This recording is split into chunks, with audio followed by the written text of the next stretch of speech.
Who is that?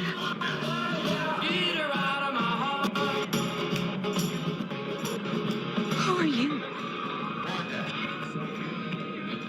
Wanda. Who's doing this to you, Wanda? Wanda. What? I was disappointed by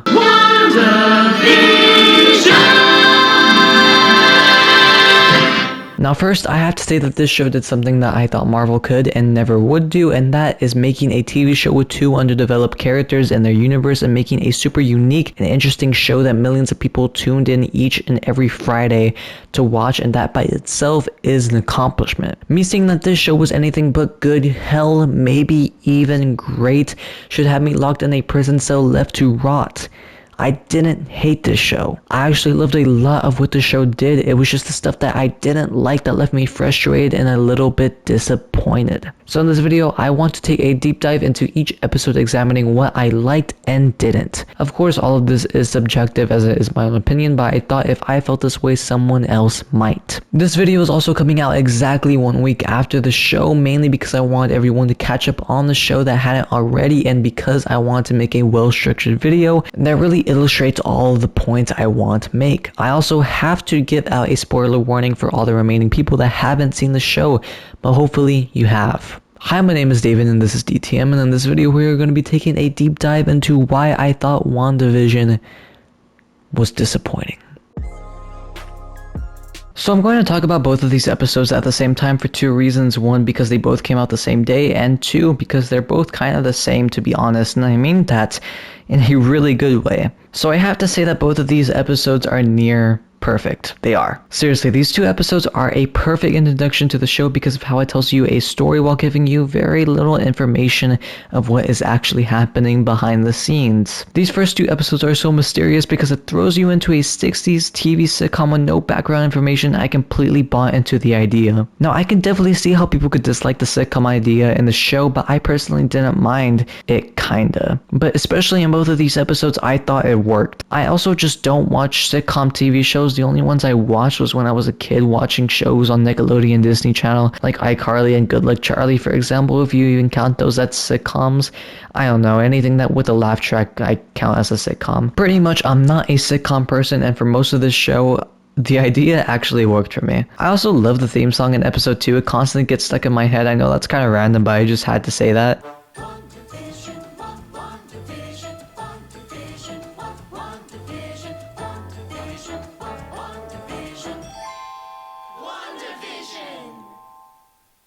So getting into what I actually liked in both of these episodes is that they're just sitcoms. There's no action scenes or just any traditional superhero TV show or movie stuff in WandaVision, which I really respected out of the director. Sometimes I forgot I was watching a Marvel TV show, and that's why I love so much about this, is because it felt so unique. But unquestionably, the best moments in these episodes were the dinner scene in episode 1 and the radio scene in episode 2.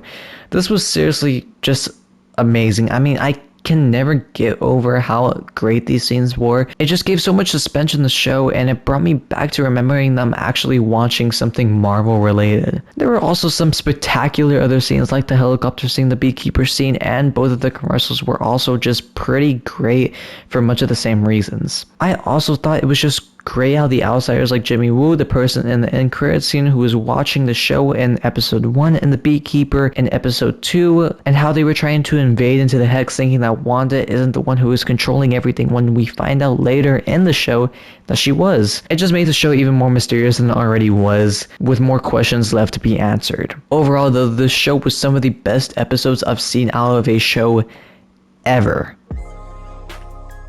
So going into episode 3, it's now in color and Wanda is now pregnant. Now this episode was not as good as episodes 1 and 2, but it was good. I kind of thought the episode was at some parts a little too cute, especially with the baby stuff. I don't know, it just wasn't my cup of tea, and I just kind of didn't enjoy it that much. I also felt like this episode was trying a little too hard to be a 70s sitcom TV show, and episode 1 and 2, it just flowed a lot better at being a sitcom. The Hydrosol commercial was also one of the more forgettable commercials to me, but it was still alright. I think for sure the best parts of the episode was when Wanda completely reversed the scene where Vision started to notice the stuff that was going on with the town, and also when Agnes stops her from spilling the truth of what's actually going on in the town to Vision. And of course, when Wanda goes all evil on Monica, when Monica starts talking about Ultron and Wanda's brother, Pietro, and how he died. Also, of course, Billy and Tommy were born in this episode, which I do have a problem with both of these characters, which I will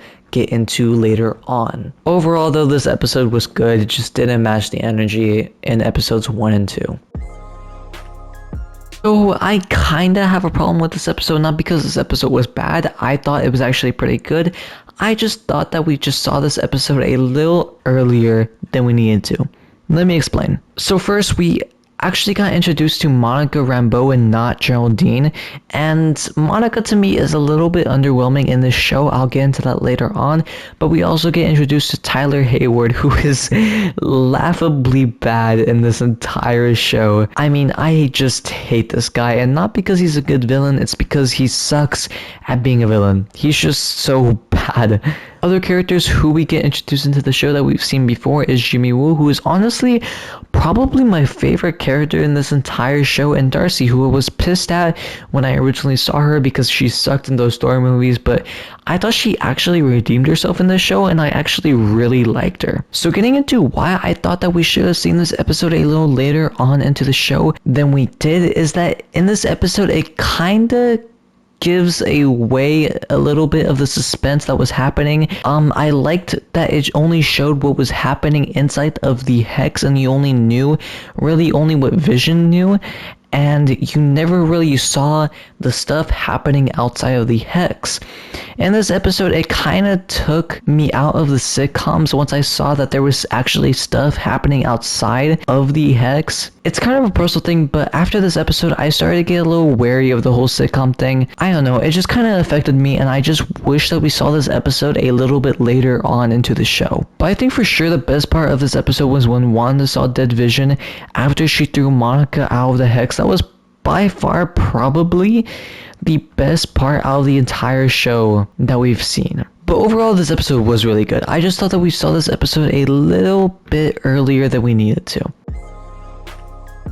Now, this episode was amazing. It just was for multiple different reasons, but the reasons why this episode was so amazing is also goes into the why the show is disappointing. Something I didn't like in this episode, though, that bleeds into the rest of the episodes is Billy and Tommy. I'm never a fan of children actors.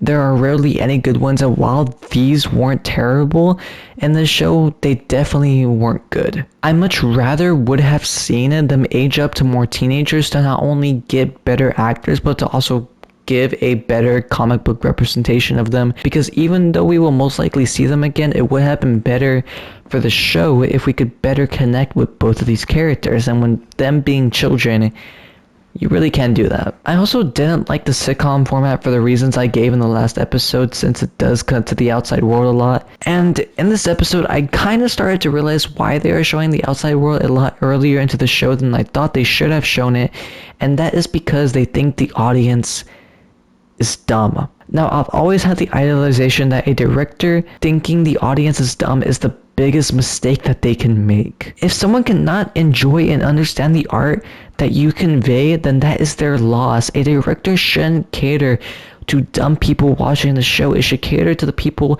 that actually care and want to figure out what's actually going on and understand what is happening. All the outside of the hex scenes are doing is just telling the audience background information which we could have waited to see, or tell the audience stuff that we already know if we paid attention to the show. So I feel like I've kind of been ripping into this episode, and I said that this was one of my favorite episodes, so now I'm going to talk about the stuff they actually liked. One of the scenes I liked was when Agnes broke out character and asked if they wanted to start over. Also, where Vision awakens Norm and he starts going all crazy about, she's in my head or something like that. That was an insane scene. Another one is the scene where Wanda comes out of the hex and just throws Stark Tech at Hayward and points all the guns at him. That was just so awesome, especially with her accent coming back. That was just an awesome scene. I also really like the scene where Sparky died, not because, dog dies, but of what Wanda says to her kids and how much of a hypocrite that made her sound. But of course, the last scene of the entire episode just stole the whole show for me, and it is a huge reason why this is one of my favorite episodes in this show, because the argument between Wanda and Vision felt so real and personal, and it was just amazing acting. But of course, we can't forget about Quicksilver. Now, of course, the fan theories were going crazy, and I definitely fell victim to this, and I now know not to trust every fan theory out there, but I actually have a really big problem with what they did with this character, which I'll get into later down the line. By the way, I thought this episode and episode 4 should have been switched. I did say that episode 4 came out too early, and I felt like if they switched episode 4 and episode 5, then it would have been perfect. I also think it just would have led to more suspense dealing with Quicksilver, because you would have had to taken a break seeing what's happening in the outside world, not knowing what's actually happening inside with the Hex. You know, it just wouldn't have made it more suspenseful. Overall though, this episode definitely was amazing, and it's right up there with episodes 1 and 2. Okay, so this episode is actually really good. I know I said that going outside of the Hex takes me out of the whole sitcom thing, but for this episode, it gets a pass, and that's mainly because of Pietro, and that's really it. Pietro is amazing in this episode, not only because you're trying to figure out why Evan Peters is playing this version of Quicksilver, but also because he's just a really good actor, and he has a lot of fun with this role, even though his entire character is wasted, but I'll get into that later on. This is also the Halloween episode, and I thought it was pretty awesome, the fact that they referenced all of the old comic book costumes. I just really like that. I also really like how Vision does his own thing in this episode. I haven't really talked about him much, mainly because he's a bit boring in the previous episodes, because he felt like he was just a regular guy in a sitcom where Wanda obviously is not a part of the sitcom thing since she is controlling everything. That isn't a complaint with the show though. I understand why Vision just feels like a regular guy in these sitcoms, and it's because he doesn't know about anything that happened before the sitcom started, so it makes perfect sense why he's just been a regular guy in these sitcoms. I get that even though that the show is called WandaVision, this show still does revolve around Wanda much more than it does revolve around Vision. But from the end of episode 5 to here on out, I actually really like Vision's character, because he starts to realize the sinister things Wanda is doing to everyone and starts to disagree with Wanda and starts to become unsure about her. But I also am a little bit disappointed by this, because I think it's an amazing idea for Vision to lose trust in Wanda, and I feel like that really wasn't explored enough as it should have been. I think it could have been a much better story arc if they explored more into the relationship between Wanda and Vision, going deeper into what's going on with Vision and him losing trust in Wanda. But all we can really get is a fourth wall break by one of the kids saying that they had a fight in the previous episode. But anyway, some of the best scenes in this episode was when Vision starts exploring the town and sees two people in a time loop, and one of the women was crying, which was a pretty creepy scene. I love that. I also love the commercial, which was for sure the best commercial in this entire show. It was just so weird and creepy, and I just love that. I also really like the part where Vision talks with Agnes. It was just another creepy and weird scene that I loved because it just left more questions left to be answered. In this episode, we also learned that Monica's body was affected by being inside and thrown outside of the Hex. I thought this was a huge, and I mean huge, missed opportunity to bring mutants and the X-Men into the MCU. I know that this was a big fan theory that mutants might be brought into the MCU through this show because of the Hex, but you didn't really need a fan theory to think that mutants might come into the MCU through this show if you've seen the comic House of M. In this, you would know that mutants were killed off because of Wanda, and since the show is heavily inspired by that comic, it wasn't much of a stretch to think that instead of mutants dying, that mutants would now be created because of Wanda in the show. And it did leave me disappointed by the end of the show. Another cool scene was when Wanda saw dead Pietro. I like this for the same reasons that I saw the other one with Vision. I just thought it was cool and creepy. I also love the scene where Vision escapes the Hex and his body starts ripping apart and Wanda has to expand the Hex. And then when Wanda kept expanding it past Vision, I got really excited because I thought that they were going to commit to the full House of M storyline and that the Hex is now going to keep continuously growing. And I was a bit disappointed by that, the fact that they refused to fully commit to the House of M storyline, but I wasn't really outraged by the other stuff that left me disappointed in the show. Also, in this episode, it becomes pretty known that Pietro isn't the X-Men's Quicksilver, and is just a recast, which left me disappointed. Now, this isn't even a really big fan theory as well. When you bring another character from another cinematic universe into your cinematic universe, you're immediately going to think that's the multiverse. You just are. I mean, you're gonna plug two and two together. You're gonna realize that they're gonna come out with a Doctor Strange movie called Multiverse of Madness, and you think, hey, this would make sense if this is a multiverse type thing. It would have made perfect sense if Wanda or Agnes pulled the X-Men version of Pietro into their universe using magic or something, and the fact that they didn't do this completely baffles me. The MCU has now missed out on two occasions where they could have introduced the multiverse and would have made perfect sense. One of them being with Quicksilver in this show, and the other being in Mysterio from Far From Home. They are really easy concepts for audiences to wrap their heads around, and the fact that they haven't introduced the multiverse yet scares me for the Doctor Strange movie, because I'm afraid that that movie is going to be too cluttered with trying to explain the multiverse concept to everyone and showing all of the stuff it can do in one movie. It just kind of worries me for that movie. But I also do have another big problem with Quicksilver's character, which I will touch on later. But overall, this episode was really good. It just ended up leading to a lot of issues that made me disappointed with the show later on. So with the sitcom part in this episode, I didn't really like it. I have watched Modern Family before, and I actually really enjoy that show, and I know that this episode heavily pulls from that, but it just didn't work for me in this episode. I also feel like this episode is the right time to talk about something else that I thought the show missed out on, which is exploring Wanda's mental health. I believe some of the best films are the ones where the film chooses to focus on the character's mental health. It's just really interesting, and I feel like in this show, they completely missed out on the opportunity of exploring Wanda's mental health. Wanda has literally lost everyone she loves, and because of this, she creates a fake world, brings back Vision, who is dead, has fake children, and tries to live a happy and normal life even though she is trapping hundreds of people, torturing their minds for weeks. She is the villain of the story, but the show refused to show that. They did reference Wanda's mental health a couple times in this show, like for example in this episode actually with the commercial, but I don't know if they just got scared of touching on Wanda's mental health too much or what. I just found it disappointing. Oh yeah, in this episode they also reveal who Monica's secret engineer is.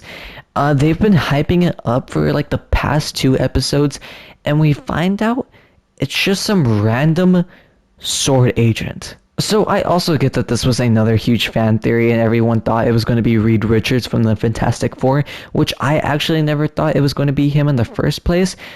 But really, why would you build up so much hype for a nobody? It's almost like they had an idea to do someone huge like a Reed Richards, but they just completely backed out on that idea last second. I don't know, I feel like all the show is meant to do is just blue ball the audience for every fan theory that they have. I did like the scene where Wanda was breaking the fourth wall talking to the audience, and then someone talks back to her, and then we find out that, you know, of course it was Agatha all along. And then in this episode, Monica also turns into a superhero.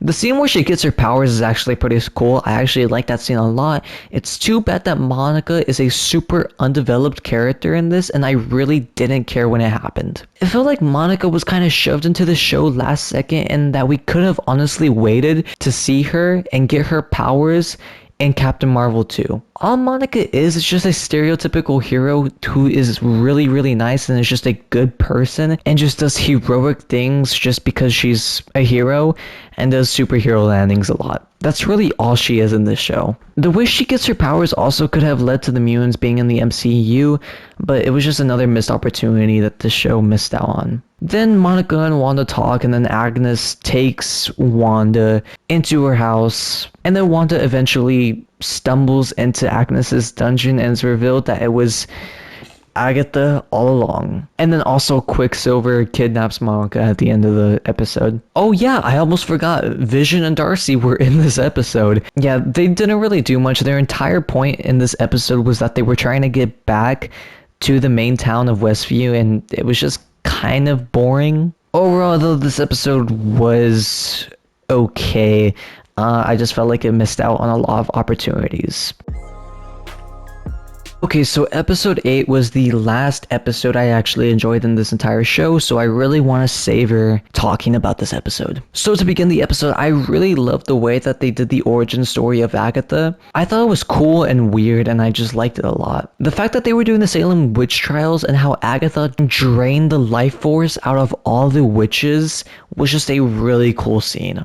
So now the entire theme of this episode, now that they got rid of the whole sitcom thing, was flashbacks, and I actually really liked it. In the first flashback, we found out why WandaVision were sitcoms, and this scene was actually pretty sad, not going to lie. It was a really good scene, and we also found out that Wanda has always had her powers since she was a child, and I didn't have a problem with this. I know that they retconned that for her to have her powers as a child, and I mean, I don't really have a problem with this. We then see the Hydra scene, which is I also thought was a pretty cool scene because we saw her final form in the Mind Stone, and I thought was pretty creative, the way that they did it. We then get the scene where she is at the Avengers compound, where the best line in the entire show is said. When Vision said this, I was like, damn, that was a good line. That was a really good line. We then see what actually happened when Wanda went to go see Vision, and we find out that Wanda didn't take Vision's body, and Hayward was lying the entire time because he's evil and not a good guy. It was a good scene though, overall. We then see Wanda drive to the Westview and to a broken down house where Wanda reads a note that Vision left her, where he wanted to live the rest of their days together at that house. Man, if there was a scene that would make you cry in this entire show, it probably would have been this one. I mean, this was so sad.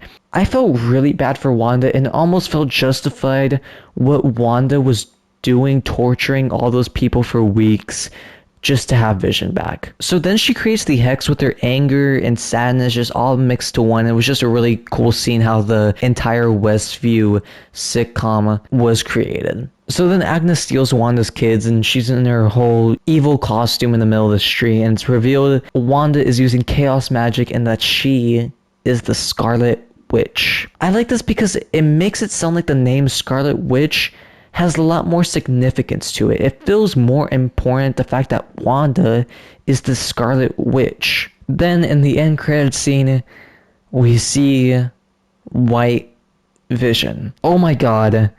I cannot explain how pissed this makes me, not because they brought in White Vision. I actually thought that was pretty cool. It's the fact that this was their big reveal that Paul Bettany always wanted to work with. The actor he always wanted to work with was himself. And that this was also the Luke Skywalker reveal in the show that Elizabeth Olsen said. Both of those actors completely spit in anyone who watched those interviews. Both Elizabeth Olsen and Paul Bettany, whoever who was watching those interviews, completely just spit in their face and rubbed it in. So now, okay, you might be thinking, well, you shouldn't have listened to all these unrealistic expectations for the show, and that you shouldn't have listened to all these fan theories. No, that's stupid. The fans were blatantly trolled and deceived by both of these actors, and I have every right to be upset and disappointed.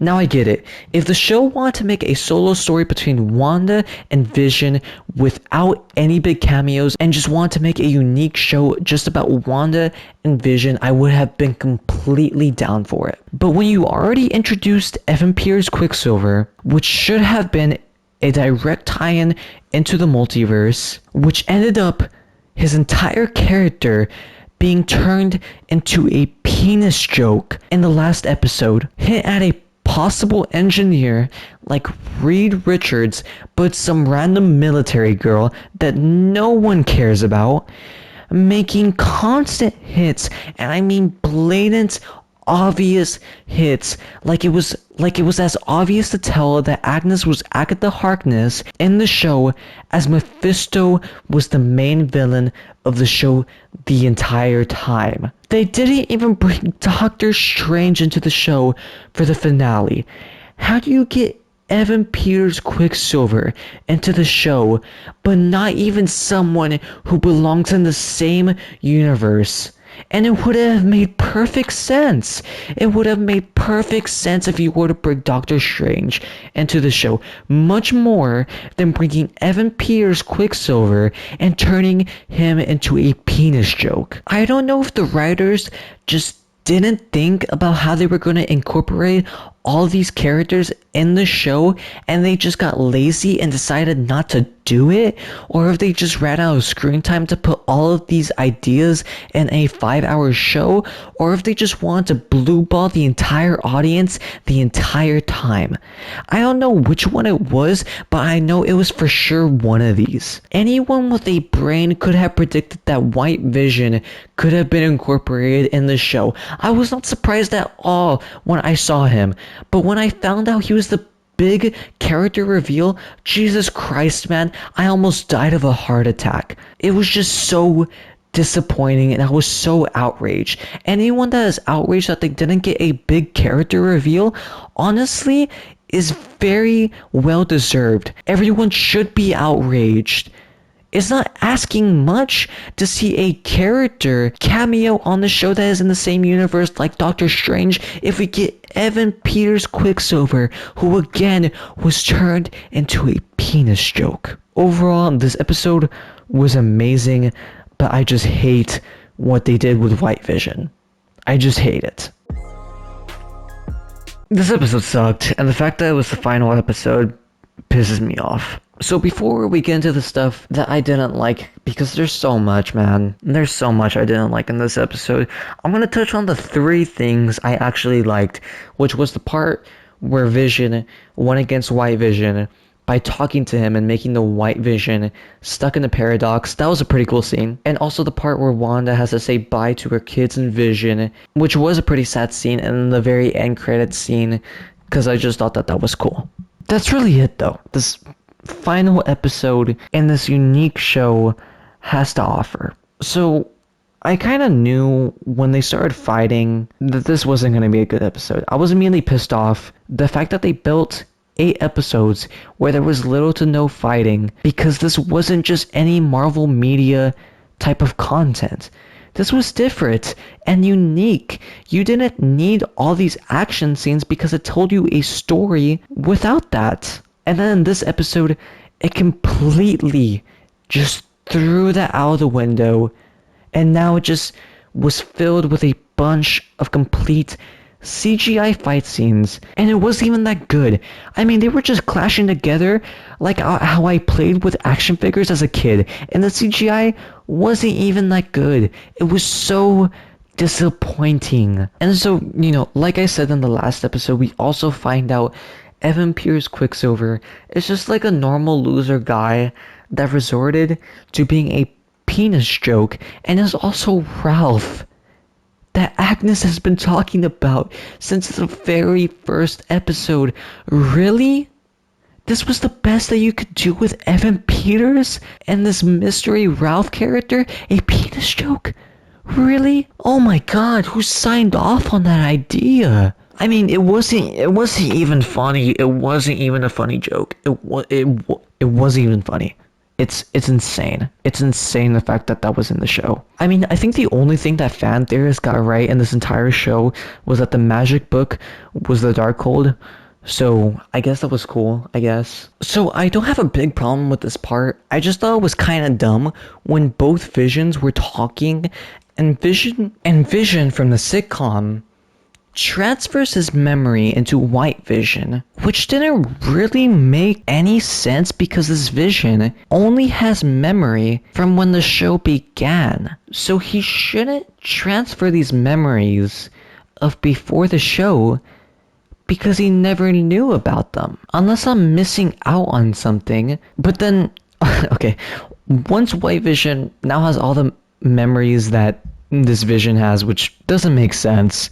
And instead of trying to help the whole group out, you know, because he's now the normal Vision, pretty much. I mean, he now has all the memories that the previous Vision has, decides to just fly away. So, okay, I actually kind of know why they did this. They did this so you would care when the sitcom Vision dies. But it just didn't make any sense why he would just fly away into wherever he is. Okay, another part that I did like, that I thought was okay, was when everyone in the town was just begging to be released from Wanda's spell. I thought that part was good. I actually liked that part. Okay, wait, so I actually love this part. I actually love this part. This was probably hands down the best part in the entire show is when Hayward, so he goes into the hex and he sees and he sees Billy and Tommy. And so he decides okay, wait. He decides to pull out a gun and shoot at children. In this last episode, he randomly just turns into like a mustache twirling villain and tries to shoot children. And so then Monica steps in between them because, you know, of course, she's this heroic superhero when she didn't even need to, because the bullets that she stopped would have completely missed the kids. And the only bullet that she actually didn't stop could have hit one of the kids.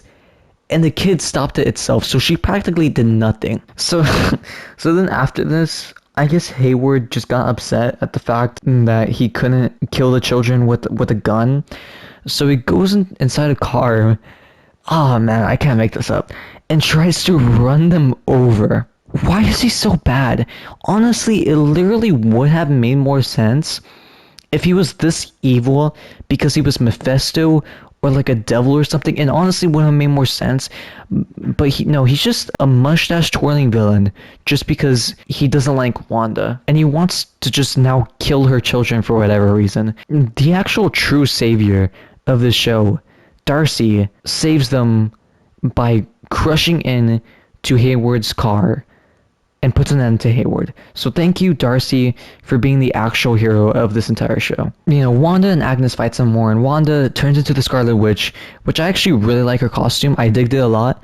And decides to enslave Agnes into being a nosy neighbor. So I would have been okay with this if the show made Wanda a villain in the show. But she isn't a villain in the show. She isn't depicted as a villain. She's still depicted as a hero, and the show still wants you to think that she's a hero and that she's doing good things. And she's not. And for this, it just didn't make much sense because it was such a villainous thing to do, but the show wants to paint her as this hero, which she isn't, and it just didn't fit that well. And so then we have Wanda saying goodbye to her family, which I thought was a really good scene, and it was really emotional. And so then she talks to Monica, and everyone in the town looks at her angrily, rightfully so. Wanda has been torturing their minds for weeks.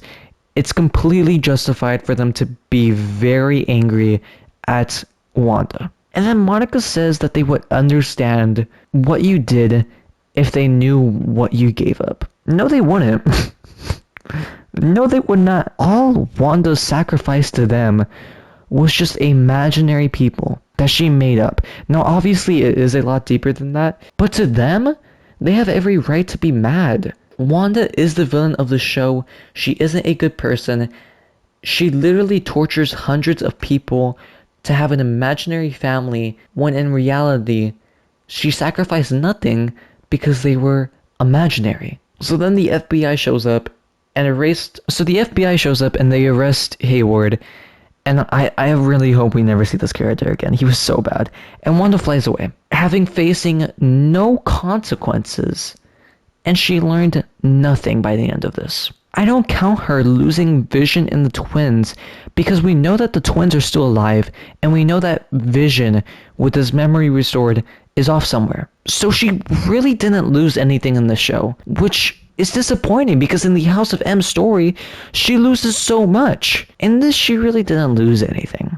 Because it's Marvel, and I get that they're not going to kill off children, and that they're not going to kill off Paul Bettany because he still has a contract and he's an amazing actor. So they still want to use him. But yeah, in reality, she lost nothing and learned nothing while torturing the entire town of Westview and enslaving Agnes, and she's still being perceived as this hero in the entire show. It's okay if she isn't a hero. We've gotten stories where the villain is the main character.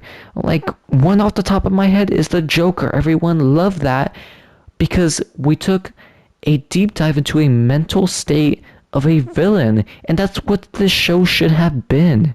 It's because Wanda is a villain. We understand why she does the things she does, even though it isn't right, but I think the show was afraid to paint her as this villain. Overall, this episode threw out every single element that it developed in the first 8 episodes, and it disappointed me so badly. It felt like the show needed another episode to fully flesh out all of its ideas. So to recap the show as a whole, it was a good show. I enjoyed most of the elements this show had. It's just the things that the show failed to focus on and didn't execute correctly that left me really disappointed at the end of episode 9. The final rating I'm going to give this show is a 7.5. It's a really good show, but it could have been amazing. It could have been top tier. But yeah, guys, if you stuck around this long in this video, it would be huge if you could like and subscribe and share this video. I spent a full week working on this video, and it would be huge if you could give this video some support. Tell me in the comments below if you agree with me or not, and why you agree with me or not. But yeah, guys, it's been Dave. That's been it. Peace.